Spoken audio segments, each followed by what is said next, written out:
सत्साय मित्रांनो, मी अर्चना अलबरे, एक शेतकरी कन्या. तर पहा 2-3 दिवस झाले आम्ही मक्का पेरली इथं आणि रेन पाईप आथरायचं काम चालू होतं. तर 2-3 दिवस झाले इतकं ह्या रेन पाईपाने इतकी अडचण दिली, इतकी दिक्कत दिली ना.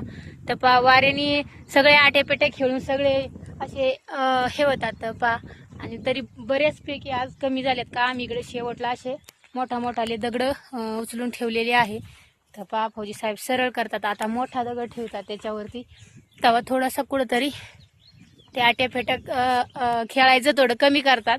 तर पहा आणि 2 रात्री झाल्या, रात्रभर आणि दिवसभर काम चाललंय. तर काम काय आवराना आणि एक संपलं का दुसरं लगेच उद्योग उभाच राहतो. एक अडचण संपली का दुसरी अडचण ही उभीच राहते. तर पहा तर रेन पाईपाने आम्हाला वाऱ्याने भरपूर अडचण दिली. चाललंय आता दगड ठेवायचं काम. आता पाहू दगड ठेवल्याच्या नंतर ते परत आट्यापेट्या खेळतात का काय करतात तर पाहू. तर चला सत साहेब.